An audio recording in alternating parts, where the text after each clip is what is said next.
Bueno, pues buenos días, bienvenidas otra vez a todas y gracias por estar aquí en esta segunda de las jornadas que va a estar constituida primero por la conferencia de Leonor de Oliveira, luego vamos a hacer otro descanso de media hora y luego un diálogo entre Ángeles Alemán y Yolanda Peralta.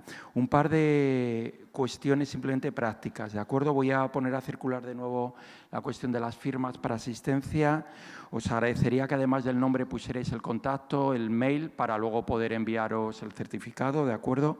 Y luego aquellas y aquellos que os habéis apuntado a la visita al taller de Idaira, estaría bien que me facilitarais vuestro teléfono para hacer un grupito de WhatsApp y así organizarnos para la visita de por la tarde. Y nada, simplemente eran esas cuestiones prácticas, ¿de acuerdo? Por la tarde, de todos modos, aunque lo volveremos a repetir luego, la sesión será en la Facultad de Bellas Artes. Como os dijimos, vamos alternando sedes entre el TEA y la universidad. También, ya que estamos aquí en el TEA y uno de ellos está aquí presente, queríamos agradecer enormemente la labor de Narelis y de Joel en todo aquello que es invisible, pero que permite que todo esté saliendo tan bien como está saliendo. O sea que gracias también a vosotros. Bien, buenos días a todas. Voy a presentar a la siguiente ponente, que la verdad es un placer para mí presentar a Leonor de Oliveira, que es integrante también del proyecto de investigación que impulsa estas jornadas y del que hablamos ayer, el proyecto Rebeldes, porque, como decíamos, algo que nos interesaba mucho era poder ver posibles paralelismos y diferencias con otros lugares, lo que ocurría con las mujeres artistas y las prácticas feministas en otros lugares que estaban fuera de los centros hegemónicos y que también en las mismas fechas estaban sometidos a regímenes dictatoriales, como fue el caso de Portugal, ¿no? Leonor de Oliveira es una de las personas que más ha trabajado en Portugal sobre la aportación de las mujeres artistas portuguesas. También una persona que lo ha hecho interrogándose mucho sobre qué herramientas metodológicas podemos poner sobre la mesa para enfrentarnos al trabajo de esas mujeres artistas que estaban trabajando en ese contexto tan complejo que eran las dictaduras del sur de Europa, y es una persona con la que además pues hemos tenido ocasión de colaborar anteriormente muchas veces. Por ejemplo, tuvimos ocasión de escribir juntas en colaboración un texto para la exposición que comisarié junto a otra comisaria afincada en Lisboa, Julia Lamoni, El poder con que saltamos juntas. Leonor es investigadora en el Instituto de Historia del Arte de la Universidad Nova de Lisboa y en el University College de Cork, en Irlanda. Y su investigación se ha dedicado sobre todo a reflexionar sobre los intercambios transculturales entre Portugal y el Reino Unido y también a la creatividad femenina en el contexto portugués post-revolucionario. Y pensábamos que, bueno, que era una voz esencial para enriquecer estas jornadas y ver qué ocurría más allá del contexto español. Muchísimas gracias por estar aquí, Leonor. Muchas gracias, Patricia, y muchísimas gracias a ti y a Noemí también por me haber invitado a participar en este proyecto 3 veces Rebelde y también a participar en esta jornada. Y sí, estoy muy contenta de poder dialogar y hacer este diálogo entre Portugal y España con vosotras. Tengo que también pedir disculpas por mi acento un poco raro, que es una mezcla de portugués con andaluz. Espero que se entienda. Voy a leer despacio, pero si voy rápido podéis decirme. Y Quizá antes de empezar sería importante también dar alguna fecha relacionada con la dictadura en Portugal. Entonces, entre 1910 y 1926 tenemos lo que se ha llamado la Primera República. En 26 hay un golpe militar y entonces empieza la dictadura en Portugal, que era inicialmente dominada por figuras militares, pero luego aparece António de Oliveira Salazar, nuestro dictador, primero como ministro de la Hacienda y después asciende muy rápido y se convierte en el jefe de gobierno. Y en 1933 hay una nueva constitución que implanta el Estado Nuevo. Como ya diciendo, pues en 1933 hay una nueva constitución, da continuidad a la dictadura, pero bajo el nombre de Estado Nuevo, y la dictadura solo termina en 74 con una revolución militar.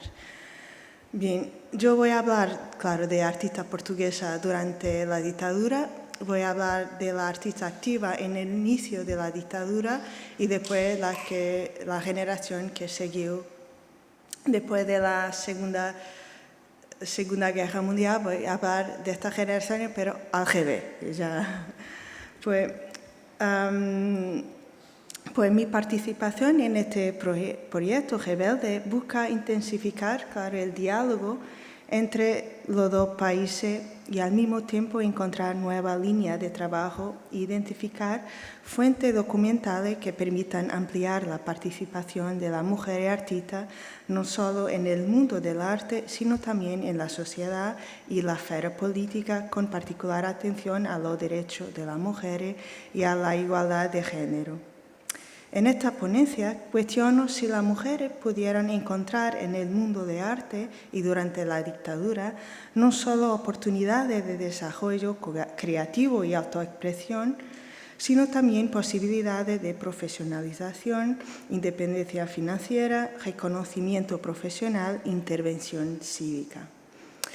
Esta propuesta no es de todo extraña y voy a pasar aquí rápidamente.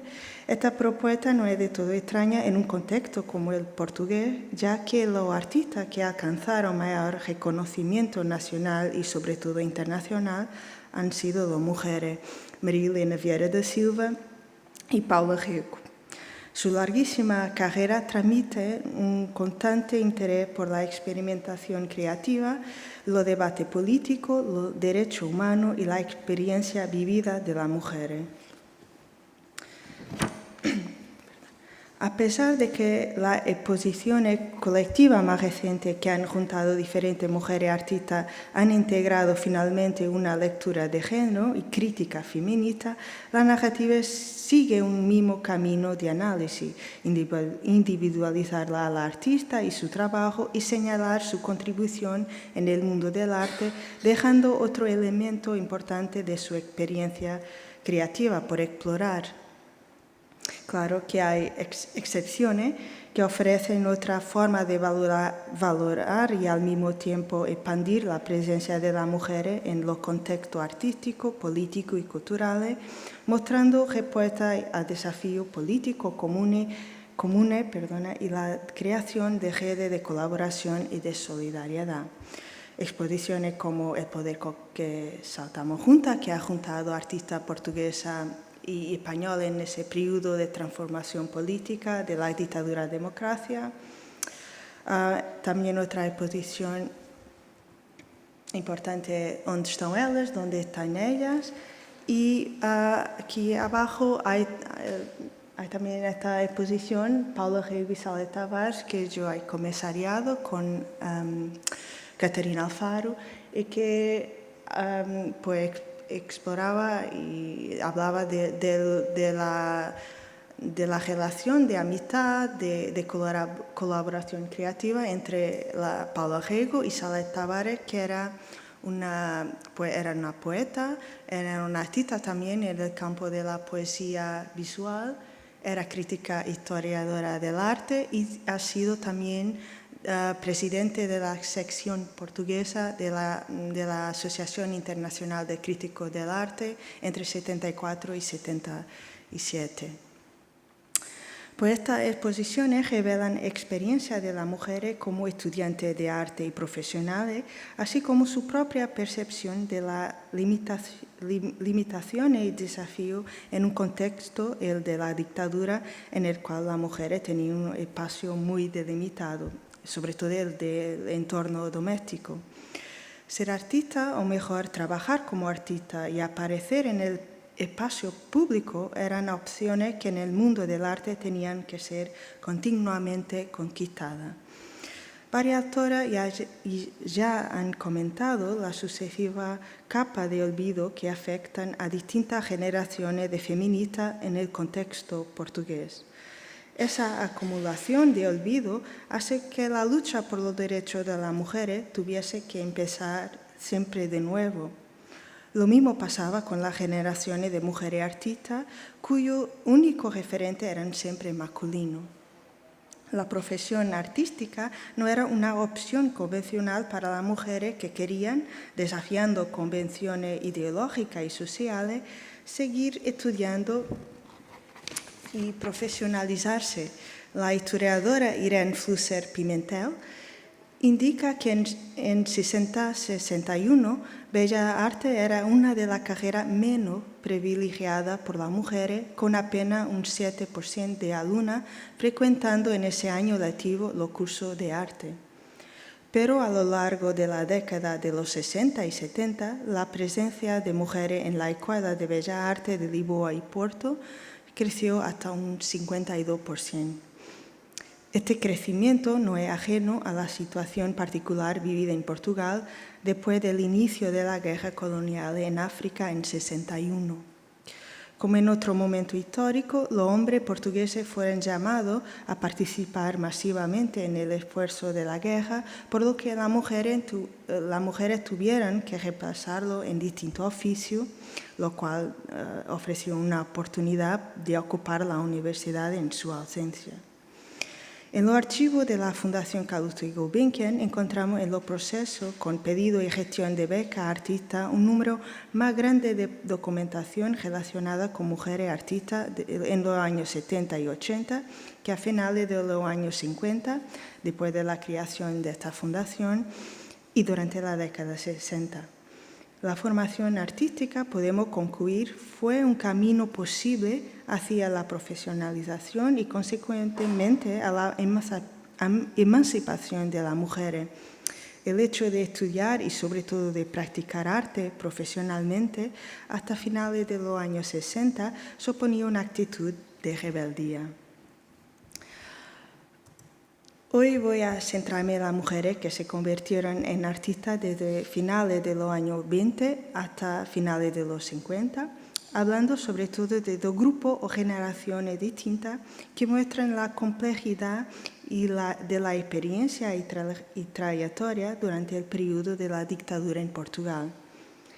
En los años 30 y 40, los artistas compartían la idea de la dictadura sobre la identidad histórica, imperial y cultural portuguesa, lo que no quiere decir que necesariamente aceptaban su política.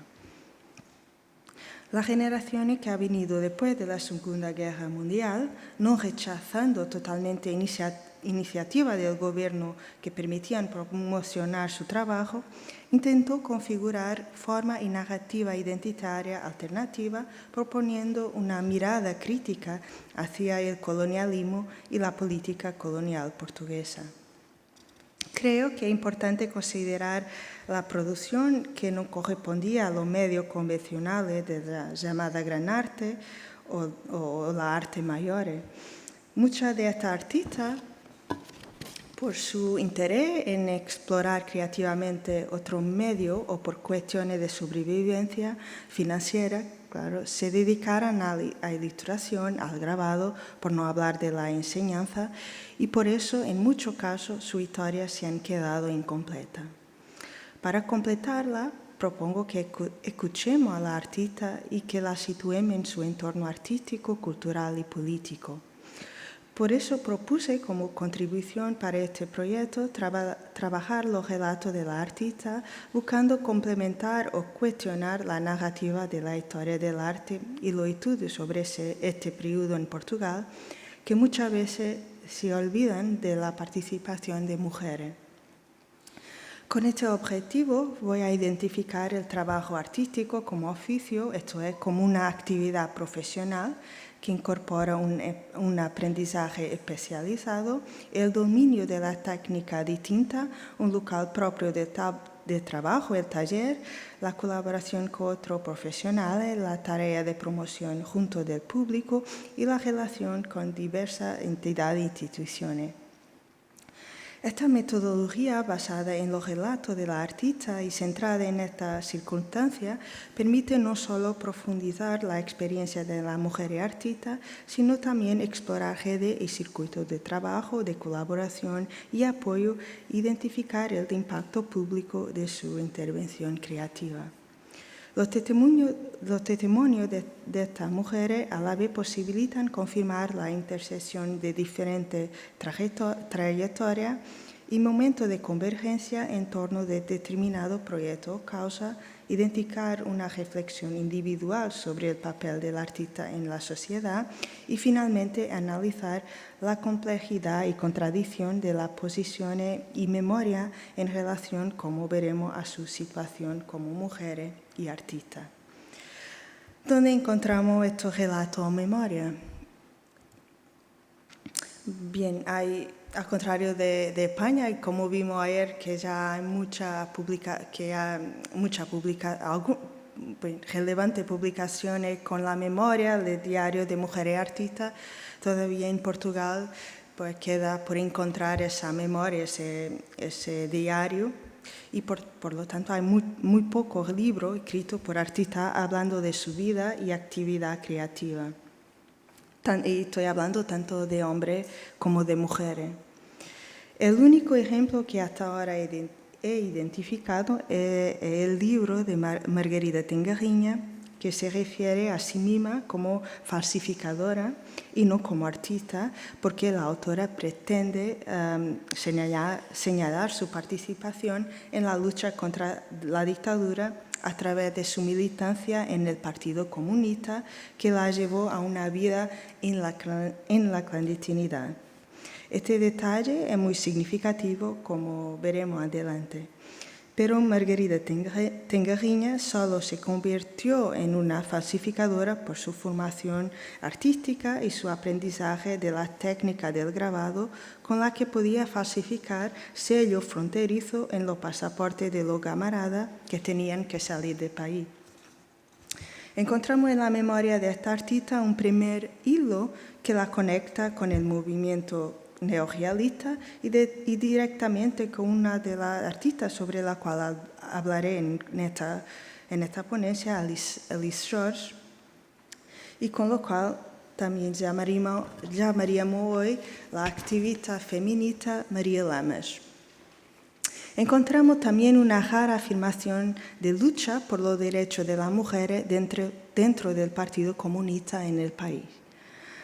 La artista Margarida Tengarrinha se aproximó al movimiento antifascista en la Escuela de Bellas Artes de Lisboa, integrando en 1948 la sección juvenil del Movimiento de Unidad Democrática, el llamado MUD. Como relata la biografía en este libro, en 1952 fue expulsada de la Escuela de Bellas Artes y prohibida de frecuentar todas las universidades del país y de enseñar en la escuela en la cual trabajaba entonces. En este año se filió como militante en el Partido Comunista y después de ser forzada a abandonar su trabajo como profesora por influencia de María Lamas, que era directora de la revista femenina Modas y Bordados, empieza a producir ilustraciones para esa publicación. Poco después, el partido le encargó a ella y a su marido, el también artista José Díaz Coelho, que sería asesinado por la policía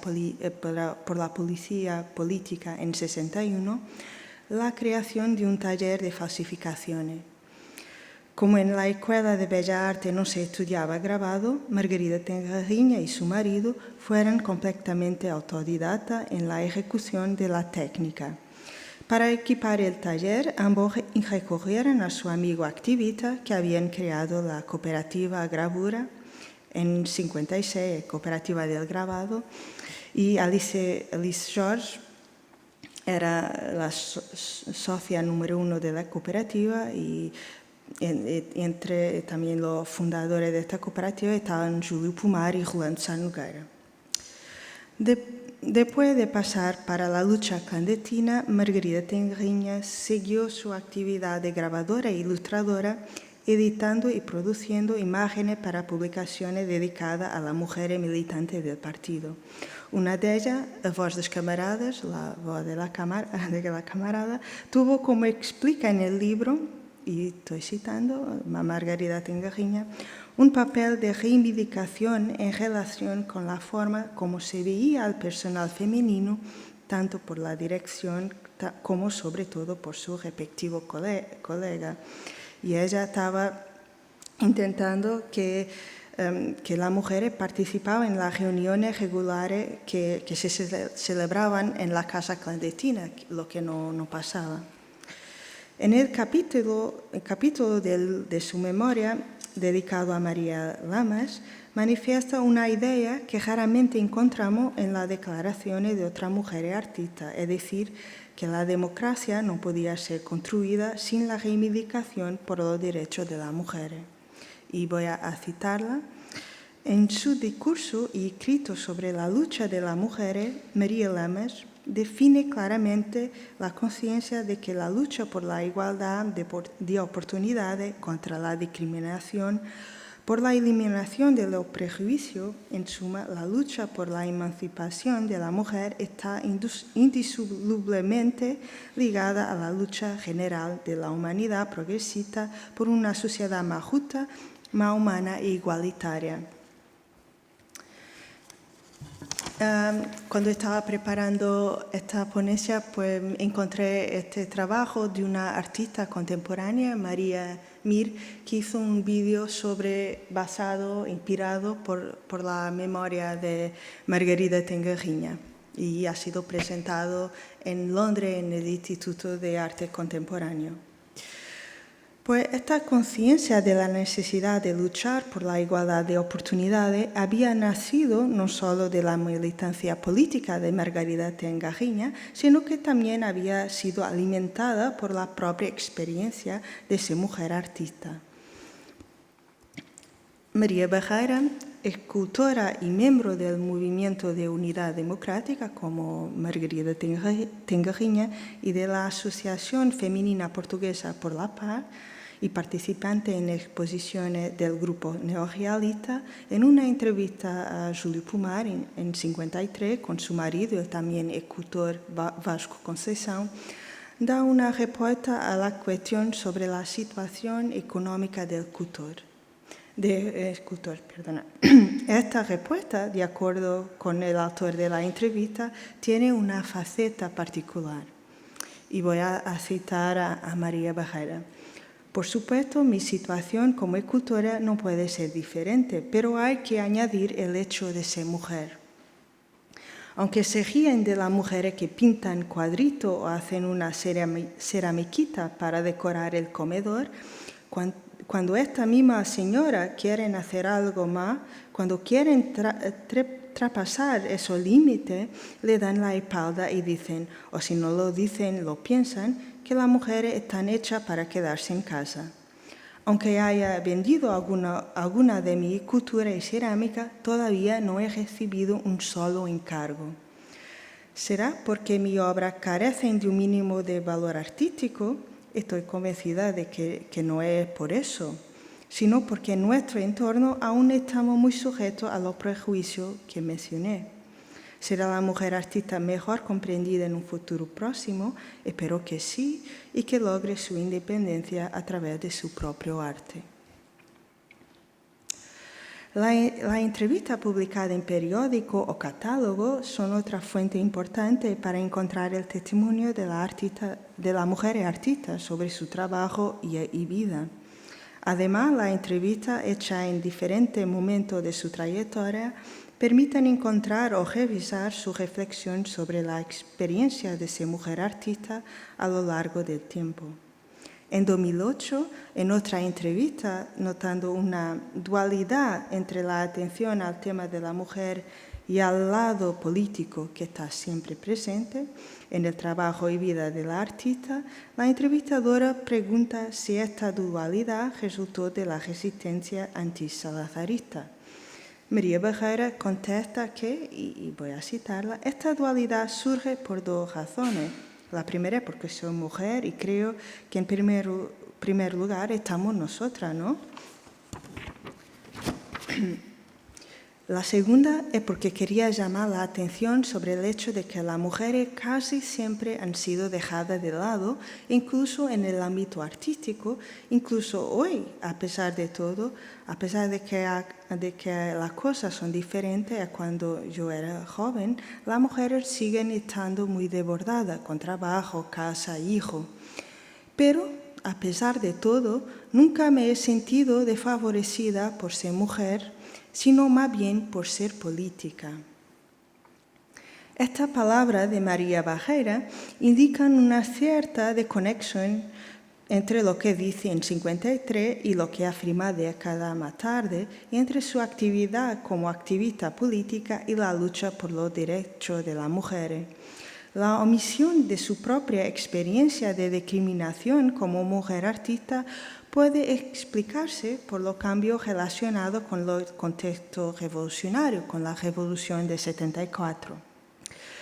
Ana Sofía Ferreira explica cuando llegamos al 25 de abril de 74, el día de la Revolución, la lucha de la feminista de principios de siglo y su participación en las organizaciones feministas habían sido borradas, ya sea por el antifeminismo del régimen o porque la oposición consideraba que la lucha de las mujeres era secundaria y debían diluirse en el contexto más amplio de las reivindicaciones democráticas. Según Giulia Lamoni, algunas artistas portuguesas adoptaron una estrategia que ella llama de no separación.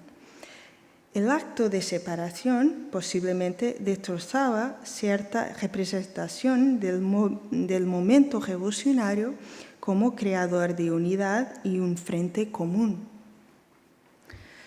Es interesante notar en este sentido que la posibilidad del activismo feminista venía a destrozar simbólicamente esa representación de unidad al intentar de alguna manera una desviación burguesa e intelectual que se distanciaba del proceso revolucionario y la lucha de clase. La experiencia de la revolución y la afirmación de otras artistas como Anna Atterley o Emilia Nadal de que nunca fueron discriminadas en el medio artístico por ser mujeres, arrojó dudas sobre la interpretación feminista de su obra o la identificación de su trabajo con un pensamiento o una actitud feminista, duda que el estudio de Marcia Oliveira sobre el periodo pro-revolucionario ya disipó. El hecho de que las mujeres artistas en Portugal rechazaran una afiliación feminista no significa que su obra no transmitiera una resistencia creativa contra el silenciamiento impuesto a las mujeres y la supresión de su derecho. En relación con las artistas portuguesas que empezaron su trabajo en la década anterior, antes de los años 50 y de ese periodo revolucionario, si excluimos los casos de Vieira da Silva o Paulo Rego, que ya he mencionado, podemos afirmar que no encontramos la misma reflexión o estudio que salgan de la categoría de monografía y de lo individual y que analicen su actividad en relación con artistas de la misma generación y con un posicionamiento sobre la situación política del país y la condición de la mujer. Esa tarea no se presenta muy difícil para la artista de la cual he hablado, Margarida Tingarrinha, María Becerra, y para la artista sobre la cual voy a hablar enseguida, Elis Jorge. como la exposición donde está en ella demuestra, su trabajo y vida entrecruzaron una experiencia creativa y de resistencia antifascista y beneficiada por su conexión con el movimiento neorrealista. Este movimiento era dominado en la vertiente literaria y artística por nombre masculino, y la iniciativa del Museo del Neorrealismo intenta precisamente visibilizar las mujeres que han sido oscurecidas no apenas por la historia del neorrealismo, sino también por la de la lucha antifascista.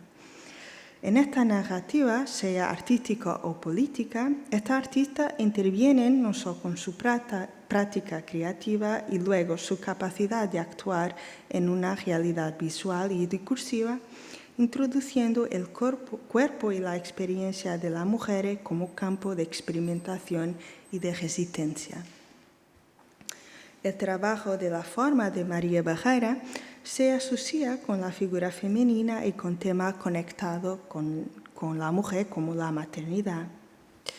Si es verdad que la dictadura privilegiaba la representación de la mujer en la sociedad portuguesa como madre, el hecho de que fuera una mujer quien recreaba esa representación no deja de mostrar que más allá de la conformidad con el lugar de la mujer en la sociedad determinada por la dictadura, una agencia basada en la definición de imágenes en su propio término y con múltiples posibilidades de identificación.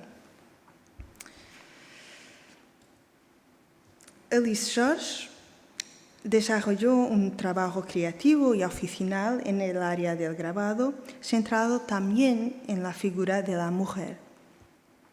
En el caso de esta artista, he podido acceder a la documentación de los archivos de la Fundación Carlos Gulbenkian relacionada con su apoyo, con los apoyos concedidos por esta institución, que incluían una beca para estancia de estudio en París. En los archivos encontramos la candidatura de los artistas y también los informes que tenían que enviar a la Fundación cada 3 meses. Estos informes incluían imágenes de los trabajos realizados, relatos de aprendizaje y experiencia creativa, información sobre exposición que visitaran y otros eventos culturales que estaban marcando su estancia. En esta documentación descubrimos también los problemas que los artistas enfrentaban, siendo el más importante la dificultad en encontrar un sitio para vivir y trabajar en ciudades tan caras como París o Londres. Pero en los informes de mujeres artistas que he podido consultar, aparece una dificultad adicional, la presencia de hijos pequeños en estos periodos de trabajo y aprendizaje, lo cual forzaba a cambio de fecha de los periodos en el extranjero, o incluso llevaba a la cancelación de la beca por parte de la artista. En el caso de Elis George, los apoyos de la Fundación contribuyeron a su especialización en el grabado, disciplina que no era enseñada en la Escuela de Bellas Artes, consolidando una trayectoria fundamental en el desarrollo de la técnica en Portugal. Y como mencioné anteriormente, Elis George fue fundadora con otro artista de la Sociedad Cooperativa de Grabadores Portugueses en 1956, desarrollando también un importante papel en la promoción y enseñanza de la técnica del grabado. Su presencia en la exposición y acciones del grupo neorrealista está conectada con la exploración de este medio artístico. En su trabajo, el protagonismo principal recae en las distintas visiones de la mujer trabajadora y de la clase más pobre de la sociedad. Sobre este periodo de colaboración con el movimiento neorrealista, Elis George recuerda que, y voy a citarla, aunque políticamente yo estaba comprometida con la izquierda, no quiere decir que mi grabado fueran exactamente una denuncia del sufrimiento del pueblo. Estaba la poesía de la vida cotidiana, la pecadera, la florista. En la misma entrevista, la artista añade que, y sigo citándola, En la Escuela de Bellas Artes dibujaba modelos masculinos que eran más fáciles de encontrar en aquella época. Durante mi estancia en París, comencé a dibujar el cuerpo femenino como ejercicio visual. Típicamente, mi obra incluso representa el sufrimiento de la mujer, desde la juventud y la maternidad hasta el abandono de la vejez. Trabajar sobre la imagen de la mujer y hacerlo fuera de las figuraciones más tradicionales era una tarea con mucho obstáculo en el marco de la academia en Lisboa. Pero la posibilidad de salir del país permitía salir de los límites de la enseñanza más académica y también desafiar las limitaciones impuestas a la movilidad de las mujeres, que cuando se casaban tenían que pedir permiso a su marido para poder viajar al extranjero.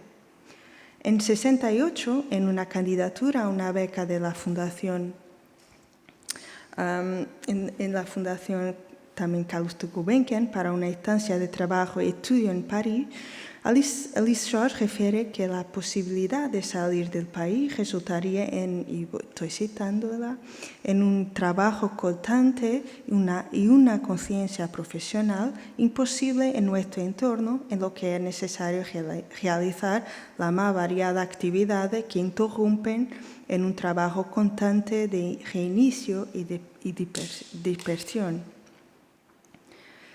El periodo de trabajo en París permitió también reflexionar sobre el papel del artista después de mayo de 68, es decir, en un tiempo de transición en el que a veces, según Alice George, es difícil distinguir lo que es auténtico y consciente de lo que es mera protesta o un juego gratuito. La visita a la exposición del artista noruego Edvard Munch en París inspiró esta reflexión, dado que la angustia que experimentó este artista es la misma que la nuestra, lo que nos lleva a creer que una falsa libertad puede liberar al hombre de lo mismo miedo y duda. Munch hizo de su angustia una obra de gran relevancia, nos enseña que la libertad que el artista utiliza, su poder de renovación, no debe desperdiciarse en actitudes temporales de gloria efímera. La experimentación dentro de un lenguaje abstractizante a finales de los años 60 sigue esa línea de actuación concordante con una libertad responsable, comprometida con la múltiple posibilidades de ser y representar la mujer, ultrapasando el imaginario y los discursos limitadores de la dictadura. Pero volvamos al universo del grabado y principalmente al taller del grabador, que a finales de los años 50, con la creación de la cooperativa, se convirtió en un espacio de colaboración y diálogo entre distintas generaciones. Y aquí vemos una foto de Alice George con Almada Negreiros, que está en el medio, que es una de los nombres mayores del modernismo, de la vanguardia de los inicios del siglo XX, y tiene una larga carrera, una larga trayectoria. Y también junto a Júlio Pomar, que es también otro nombre referencial del arte portuguesa. Y Júlio Pomar recuerda los artistas con quien Alice George trabajó, entre ellos Maria Cale, y Alice George en otra entrevista recuerda también la presencia de otra artista que había empezado su trayectoria en los años 10, Milly Poussages. Este encuentro entre artistas de generaciones distintas en el lugar del trabajo artístico puede suponer la intersección de experiencias y actitudes distintas o, al mismo tiempo, hacer coincidir la misma historia.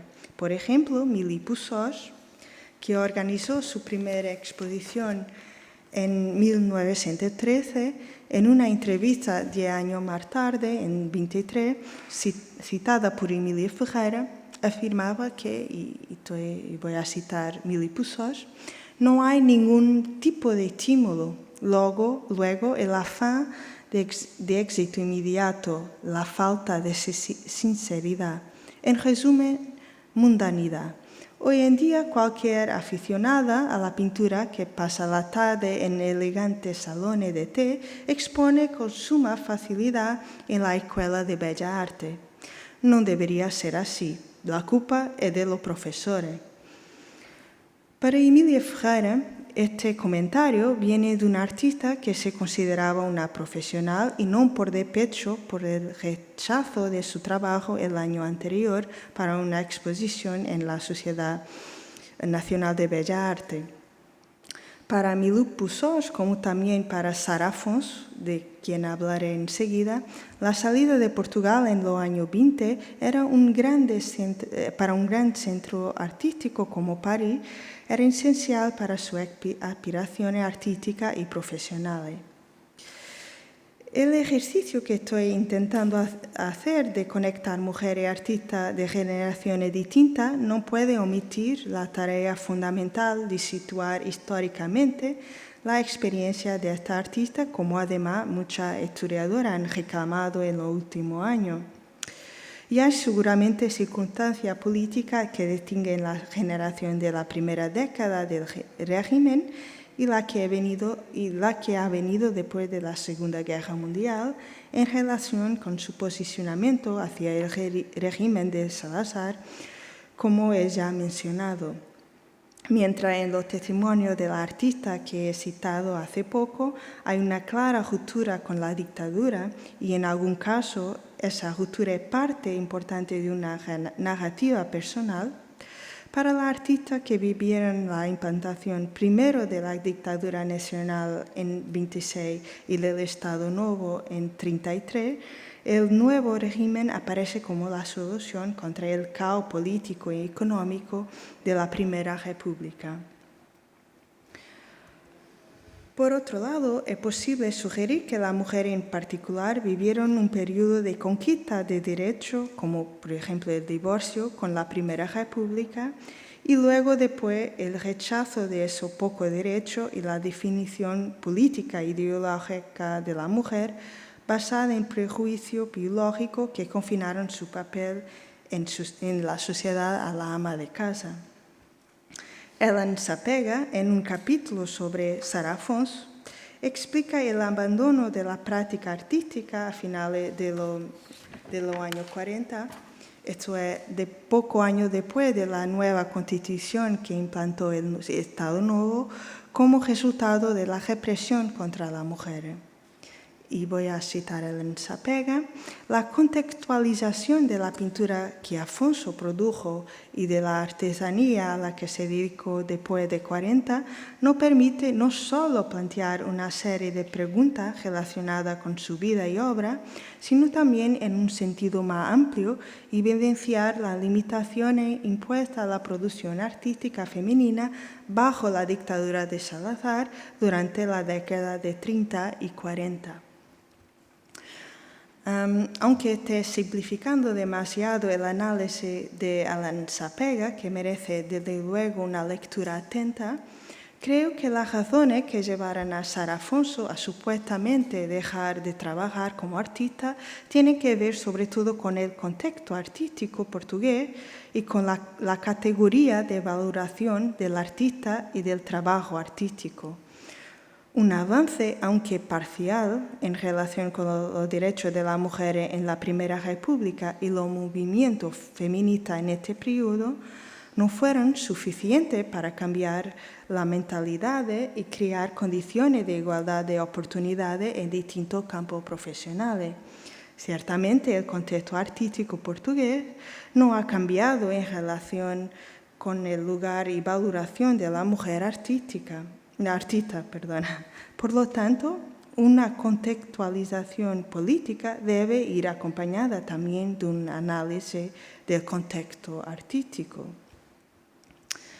Sin embargo, durante los primeros años de la dictadura, sobre todo por la mano del director de propaganda, António Ferro, Vemos muchas mujeres trabajando en proyectos públicos exponiendo su trabajo. Y yo pregunto, al condicionar la trayectoria del artista a la política cultural y de género, corremos el riesgo de retirarle agencia y la autoría en la creación de la tendencia de gusto y del imaginario promocionado por la dictadura. Un libro de memoria que es una fuente importante sobre la actividad de la artista portuguesa, aunque no haya sido escrito por un artista, es Ao Fim da Memória, de la escritora Fernanda de Castro, publicado en 2 volúmenes en los años 80. Estas memorias son particularmente interesantes porque hablan de la convivencia y colaboración entre mujeres en el campo cultural en el inicio de la dictadura en Portugal. Fernanda de Castro fue también, junto a su marido, ya António Ferro, el director de la propaganda de la dictadura, un agente importante dentro de un círculo relacionado con el arte moderno que incluye a muchas mujeres artistas. Ellas participaron en importantes eventos de la dictadura en materiales de propaganda y enseñanza, contribuyendo así para la construcción del imaginario histórico e identitario promovido por el Estado Novo. Una artista muy próxima de Fernanda de Castro ha sido Sara Afonso. Su nuera publicó en 82 la conversa con la artista, que sin embargo se centran en muchas páginas, demasiadas páginas, en su famoso marido, José de Almada Negreiros. Ediciones posteriores señalaron la presencia permanente de esta artista en la portada. En los libros de Fernanda de Castro y Sara Afonso encontramos una conciencia de género, sobre todo en la crítica de que el matrimonio o la soltería definían absolutamente la vida de las mujeres y que el acto de casarse ponía en riesgo aspiraciones profesionales. Una actitud que desafiaba la política de Salazar de hacer volver a las mujeres al hogar. Una de las referencias más frecuentes sobre la vida de Sara Afonso es que ha sido la primera mujer frecuentando a Brasileira, el conocido café en Lisboa, en el Chiado, donde se reunía en tertulia la comunidad artística hasta entonces exclusivamente masculina. Viajó y se instaló sola en París en 2 periodos, en 24 y en 28, manteniéndose en la capital francesa a través de trabajo de costura o de diseño para composiciones textiles. Y participa también en París en el Salón de Otoño en 27 y su pintura integra el Museo Nacional, la pintura que ha presentado en ese salón integra el Museo Nacional de Arte Contemporáneo en Portugal. Sin embargo, muchos textos sobre la artista también citan las razones que la llevaran a abdicar de su carrera artística. Y voy a citar a Sara Afonso. Esta tierra no valora a nadie ni ofrece trabajo, y esa fue la principal razón por la que dejé de pintar. Porque para pintar necesito inspiración, y ya que no tengo mucha confianza en lo que hago. Nunca tuvo un encargo y tampoco me gusta vender mi cuadro, aunque se vendieran bien. José, su marido, José de Almada Negreiros, que es siempre mencionado por la interlocutora, por la nuera, como el mestre Almada, José solía decir: ¿cree que no sé cómo ganar dinero? Ganar dinero es fácil, pero eso no me interesa. Si quisiera ganar mucho dinero, ganaría mucho dinero, pero no quiero ganar mucho dinero. Una de las razones por las que dejé de pintar fue porque no tenía los medios, no tenía una habitación propia. José trabajaba aquí y me ocultaba todo. Decía que no podía ver lo que no era suyo. No lo hice por maldad, fue una niñería y le dije: Cuando vine a vivir contigo fue para vivir bien. Es más fácil vivir mal que vivir bien, pero decidí que mi vida sería así. No quiero vivir mal contigo.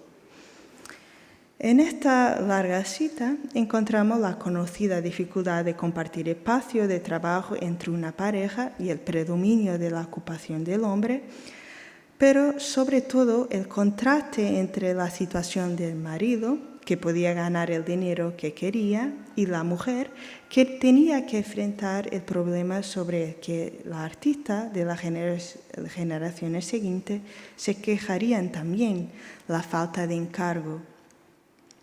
La aspiración de Sara Afonso, que su marido logró concretizar, era utilizar la pintura, y voy a citarla, para decorar espacio público, para que todos la vean. Ese es el propósito de la cultura, enseñar, mostrar. En la conversación donde relata su memoria, Sara Afonso recuerda su participación en la creación de los murales concebidos por Almada para la estación marítima en Lisboa. Por otro lado, resalta que la decisión de dejar de pintar ha sido suya y no una imposición. Cuando estudiamos la trayectoria artística de estas mujeres en momentos de cambio político y principalmente en este periodo totalitario que anuló derechos y disminuyó la capacidad de la mujer de actuar en el espacio público, es difícil distinguir en distintas etapas de su vida la agencia o decisión propia del mero consentimiento, lo que puede desde luego indicar una constante negociación del lugar de estas mujeres en el espacio privado y el espacio público de la arte. En la conversa con su nuera, Sara Afonso habla poco de su círculo de amistades, recordando sobre todo episodios relacionados con su marido, conducida por la curiosidad de su interlocutora, pero posiblemente también por una aceptación, quizás inconsciente, de una postura de modestia que era valorada en las mujeres, como sugestiona Silvia M. Roca Martínez en su lectura sobre la memoria de Fernanda de Castro. Y ella dice, Castro quizás intentando no alienar a los lectores y mantener intacta su credencial conservadora, da forma a una memoria sustentada en una actuación de modestia que la permitía reescribir el guión nacional de una manera no amenazante, pero cambiando el enfoque hacia la mujer.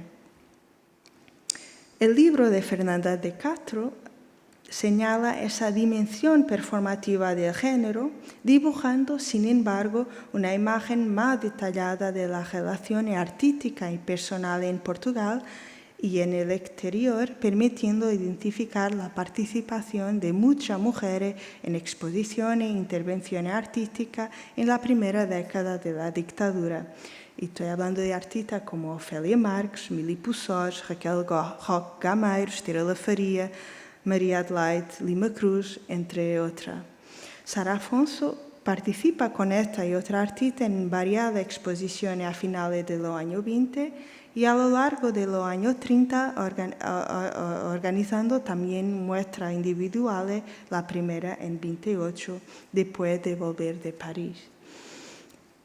En 1944 gana el premio Sousa Cardoso en el marco del Salón de Arte Moderno, organizado por la Secretaría Nacional de Propaganda. Este premio, asociado a uno de los precursores del arte moderno en Portugal, es una señal relevante de la importancia del trabajo de Sara Afonso en el marco del modernismo en Portugal y también de la política artística y visual de la dictadura que António Ferro estaba administrando. Muchos estudios ya han señalado la aproximación del fascismo de la Europa de los años 30 y 40 al modernismo, acentuando la novedad de su mensaje, que era sin embargo muy conservadora, con un imaginario y forma nueva. La decoración de edificio público o de pabellones de exposición y la ilustración han sido también un campo de trabajo para muchos artistas. La ilustración en particular fue una herramienta de difusión del mensaje del gobierno, aunque fuese una forma artística menos valorada hasta por la propia Sara Afonso, que poco menciona este tipo de trabajo. Sus ilustraciones llegaron a un público más amplio, configurando historia y creando imaginario. Mili Puçós, por ejemplo, fue autora de ilustraciones para el libro Eculares y Sara Afonso ilustró la serie de libros de Fernanda de Castro relacionado con Mariazinha en África. En fin, cristaliza los estereotipos raciales relacionados con la comunidad colonizada por los portugueses.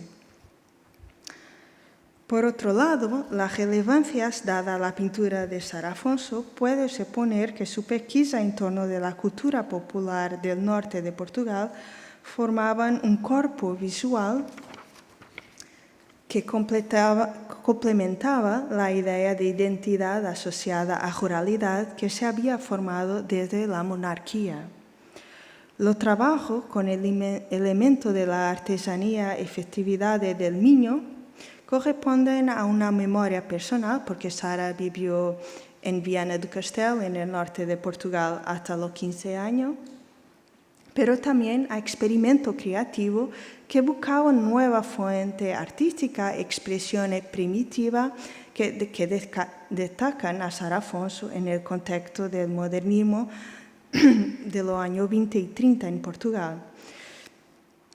Ana Vasconcelos, en una exposición sobre la investigación y el trabajo de Sara Afonso en este periodo dedicado a la cultura visual, la artesanía, de la cultura popular del niño, defiende que la experimentación con la cultura popular fue producida de forma independiente al discurso y cambio político.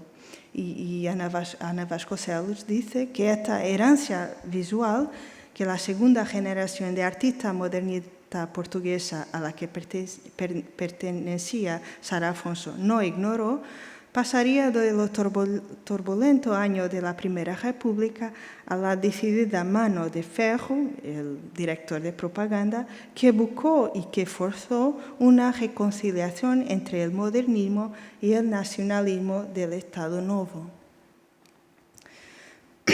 Y ayer hablamos de arte textil, pues hay que añadir que esa experimentación ha tenido en el caso de Sara Afonso distintas superficies, desde la pintura y la ilustración ya mencionada, pasando por lo bordado y otros trabajos relacionados con cultura.